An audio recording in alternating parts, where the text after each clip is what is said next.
This is the War Room Roundtable podcast, the show that takes you around the world to share interviews with some of the most successful and relevant businessmen and women on the planet. Hear their stories and get the most important business lessons they've learned on the road to success, and get exclusive advice on how to implement their successes into your life and business.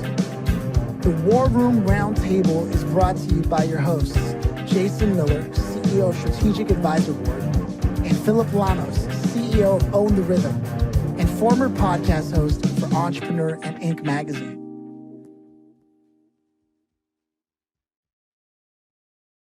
Welcome to the War Room, Phuong. It's a pleasure to have you here. How you doing?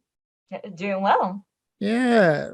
Most people don't know, but we did meet on Twitter, and I think we just talked about this before we hit record. It's just one of those platforms. It's like, you got to get to it. You got to figure out how to leverage that. And because of that, I saw you speak a lot about some of the things you're doing in business and how that correlates. So I thought, I'm on a business podcast. We got to bring you on.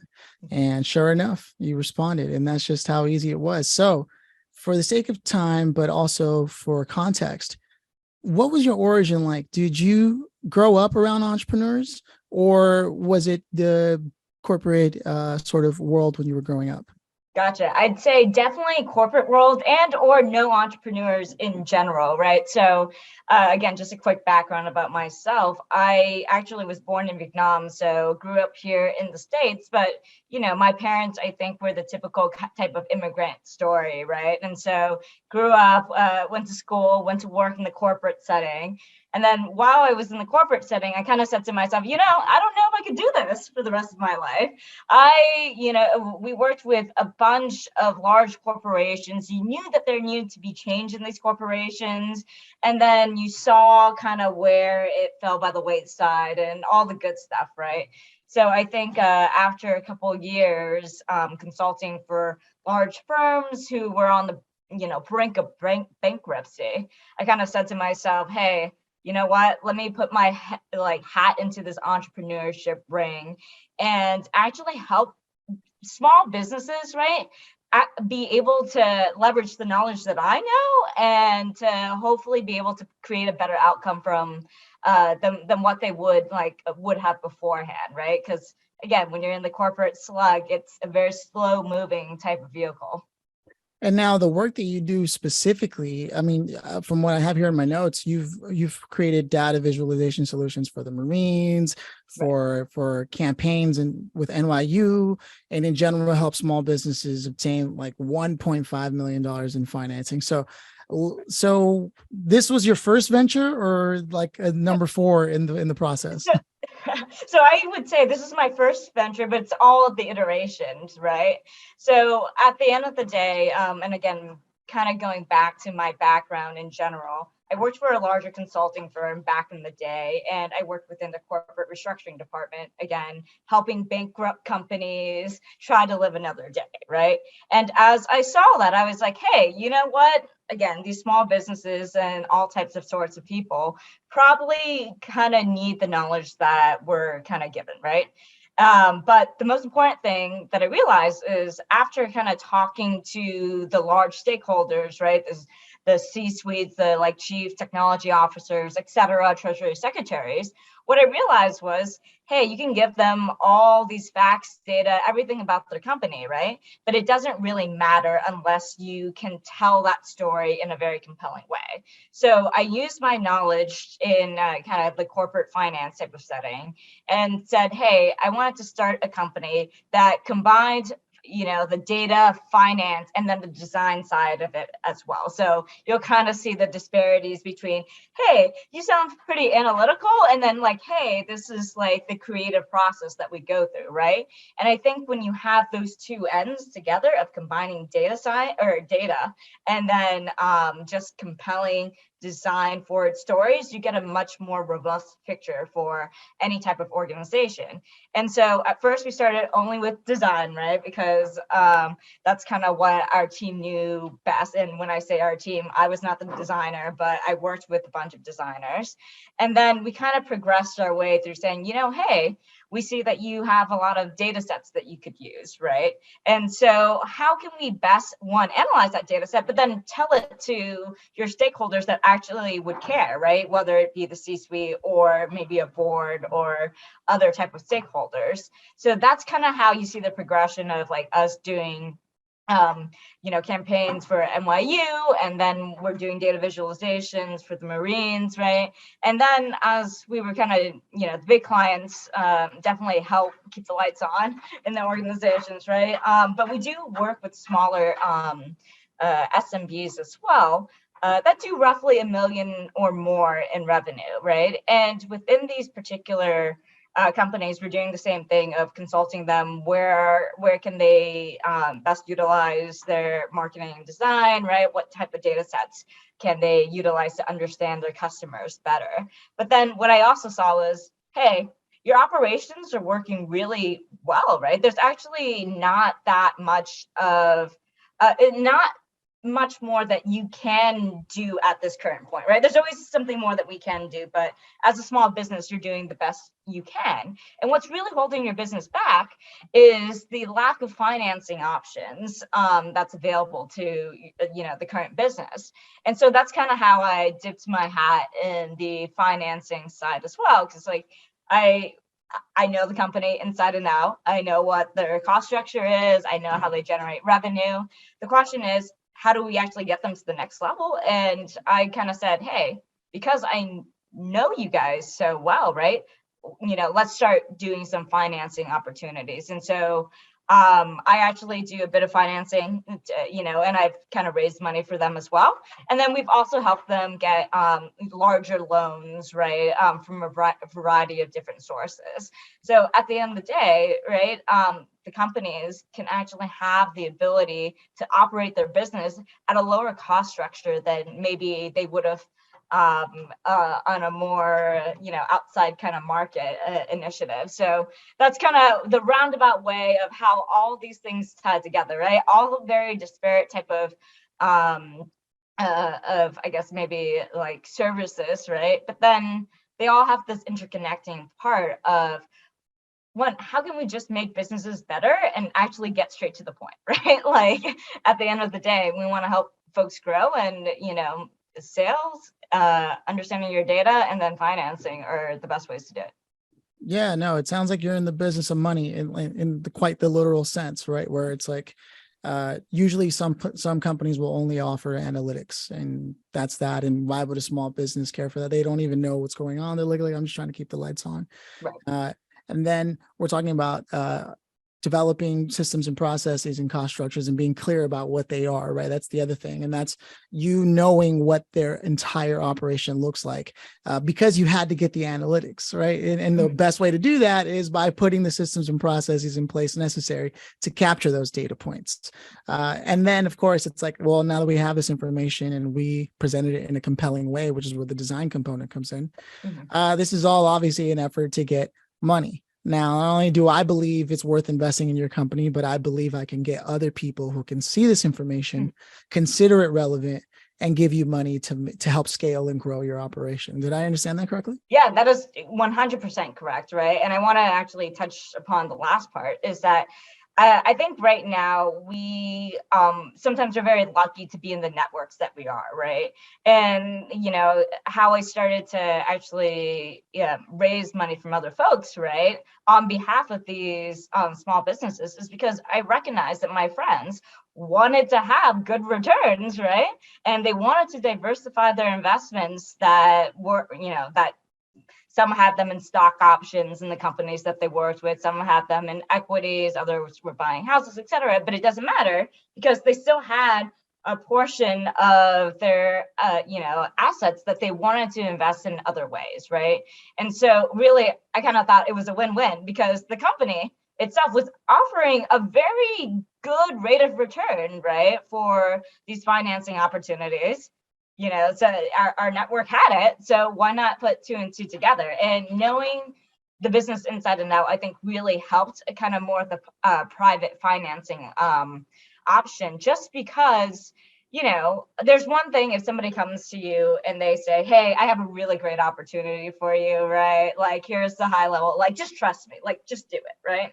But there's another, I guess, more of a solidifying trust where somebody that you know for quite a long time has done the type of diligence, right, that you want to know of the company. And then that gives it, I guess, a little bit of an easier of a yes, right? They're like, okay, we already know where the you know, the pros and cons of this companies are. We're okay with the risk. And then it's being brought by somebody that, you know, we have known for quite some time. And so, you know, folks are a little bit more willing to do a private financing deal, right? As Right. opposed to being like, oh no, I can put my money elsewhere. Like, I don't know, maybe, you know, what happens if this company does XYZ? Like, you know, what's going to happen, right? So I think, you know, at that point in time, being able to get other folks, right, that normally would not have invested in small companies in order to do so. I think that's one of the really compelling, you know, compelling reasons that that most folks haven't tapped into yet, right? Because that's kind of how we grow the business, right? Businesses grow through capital and they need cheap capital, right, at a fair price. So yeah, it's been definitely a mission to get them fair access to capital, not free capital, not completely expensive capital, but fair, right? Yeah. No, there's a strong theme of democratizing the friends and family round to make it possible to eventually get to a Series A, a Series B, series, whatever, if Yeah. it makes sense. Before we go any further, I want to check in with Jason, who's been listening to this journey unfold and the process itself. I'd love to hear his reflections on that. Yeah, it's like you ask a sales guy, is it about the money? They'll say, it's not about the money, but it's about the money, right? It's always about the money. And what's really neat is I love to kind of be the one that just gets to listen to the first part before a response, because, you know, listening to how your story really birthed a company out of superpowers that you learned through time, and now getting to apply those superpowers in your own business, that's how entrepreneurs and business owners are born. It's always by, you know, sometimes it's by pure mistake, right? Or it's the need to want to do things and change things different, because you can't do that if you work for somebody else, right? Yeah. So really that's it. Yeah, you nailed the point, to be honest. I thought, starting out in my career, I always thought, oh, I'm going to climb the corporate ladder. You know, why not? That's what we're told to do. And then once you get on that ladder, you're like, you know what? I kind of just want to do it my way, or at least change the way a little bit. You can climb it, but it's going to take a long time. Yeah, exactly. I want to build my own stair or escalator. That's right. There you go. That is always, it's not the easiest way, but it definitely always turns out to be the better way for many reasons, even though it's scarier, harder, you know, might take longer, it might not. You never know. You get the right traction going. It may be moving and growing too fast for you, right? And that's a whole other problem, but that's a good problem to have. Right, exactly. No, to your point, yeah, it takes this iteration, right? And I think I've really learned to embrace the iterations that come apart to this, right? Like I said, this is my first venture, but it's gone through a lot of change, right? People come and go. You change how you speak to your customers, what your services are, and all the good stuff, right? But at the end of the day, that's the one thing that's constant, right? And if you kind of just see it through, it becomes very fruitful. Yeah. Now we're coming into the close, and we'll be making a transition here. But you know, you mentioned something about how your network really provided helped you see the opportunity that existed, and where you wanted to iterate and go towards. So if you could go back and talk to yourself as you were thinking of, you know, stepping away from that corporate ladder and building your own, what would you say to yourself, knowing what you know now about the business, where you are right now, and how things maybe could have been done in a different iteration from an earlier standpoint? Right. 100%. Honestly, I probably would have just talked to more folks about it, right? And so, I at a certain point in time, I had a business partner, and we decided to start this together. And I was like, all right, like we got our idea down. I see there is a need for this for these services in this market. Like, let's go and do it, right? And honestly, before I actually quit my job, I did sell a couple projects before. I'm like, okay, let's actually see whether or not I can make money off of this, right? And the one story that I always like to tell is the first card that I ever like handed out, I actually made my first sale, right?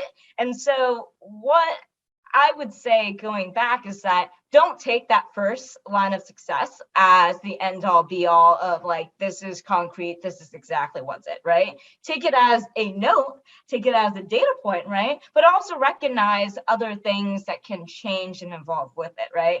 And so if I were to go back to we've been doing this for 4 or 5 years now, right? Like if I were to go back, I'd say, all right, appreciate your successes, right? But also understand that the first time is not the only time, right? Or it's not the end all be all time. So speak a little bit more about your idea, talk to others about it, see what resonates with them and whatnot, and continue to do it before even you actually step into the pool, right? Because I see these folks again on Twitter all the time where they're kind of starting their businesses before they even either quit their job or even out of school. I'm like, honestly, that's the best way to do it. You test your market, see what fits, right? And then go from there. So I'd say, yeah, I wish I would have tested my market even more. Mitigate your risk a little by exactly. I love that. I love that. Before we go any further and finish the latter half of the show here, I want to take a quick moment to give a shout out to our supporters that made a conversation about your business and your journey possible. And today that is Will Black with Sharing the Credit. And so sharing the credit is an interesting concept because we know as business owners, we have to have services that accept payments, right? And every time we do that, there's a fee that goes to the bank that we accept the payments from. Now, many don't know this, but legally you can have that go to a nonprofit instead of the bank. And most people don't know that. So sharing the credit will help you get that done.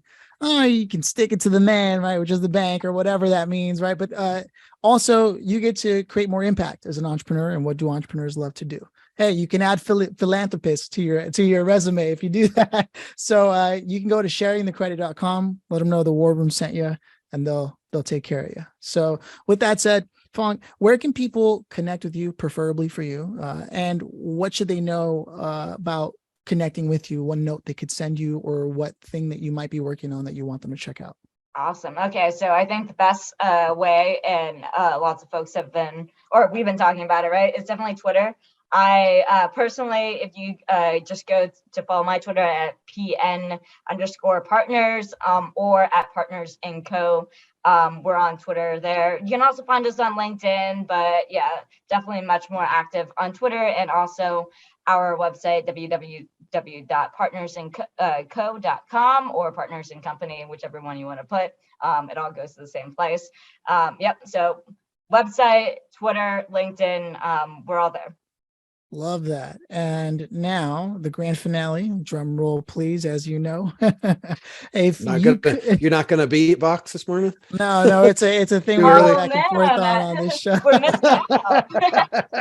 I just, a drum roll and a beatbox, two different things. I don't know. I can do it, but is it the same? If you could have invited anybody today, Phuong, to this conversation that you would have loved to have had here, and I mean anyone, who would you have loved to have had here and why them? All right. So a lot of folks know this about myself, but I am an oat milk evangelist, right? Since 2018, I have been on the oat milk train, and I've scoured the at least the continental United States for the best oat milk. So I will say I would love to have talked to the CEO of Oatly. I believe his name is Tony Kitterson.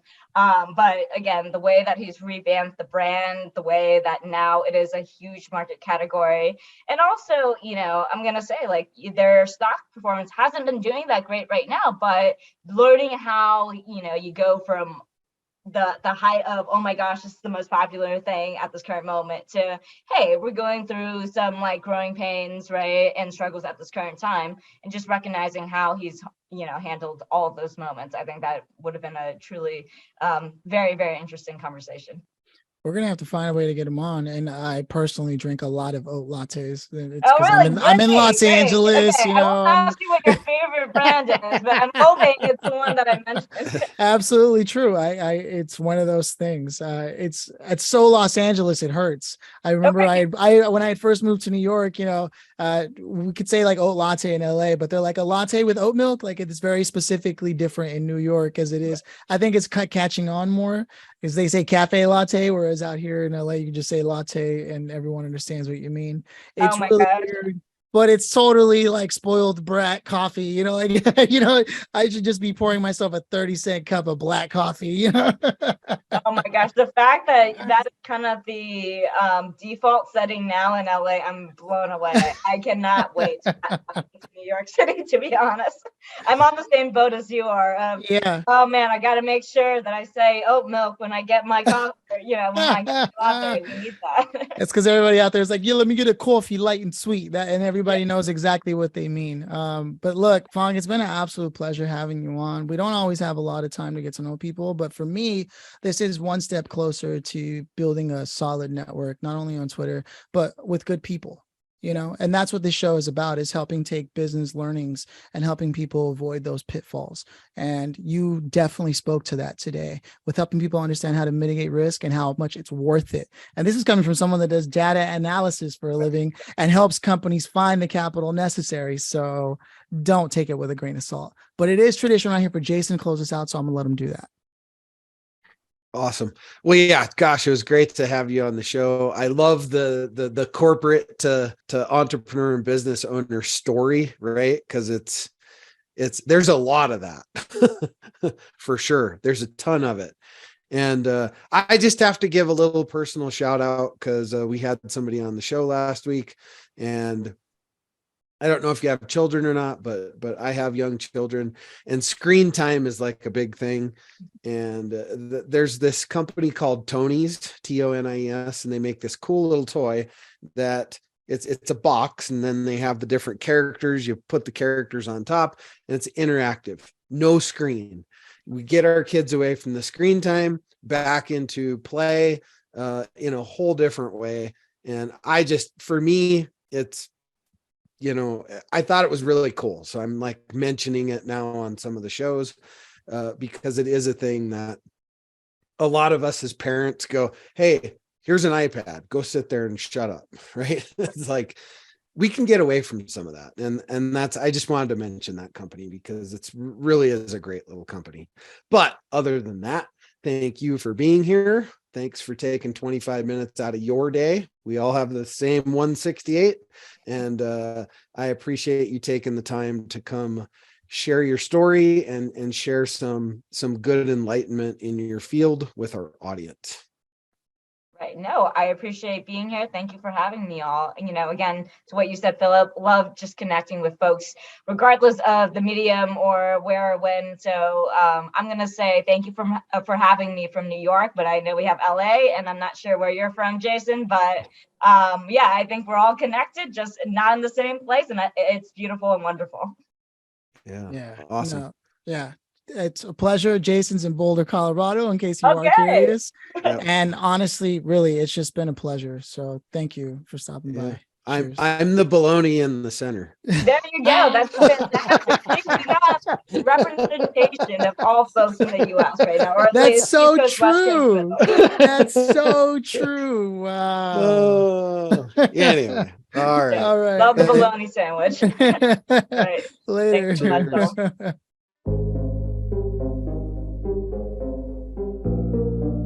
Thanks for listening to the War Room Roundtable with your hosts, Jason Miller and Phillip Lanos. Please leave your feedback and visit strategicadvisorboard.com to get the latest and greatest business advisement on the planet. Follow us on social media for updates, and always remember, if you can dream it and believe it, then you can go achieve it. We'll see you in the next episode.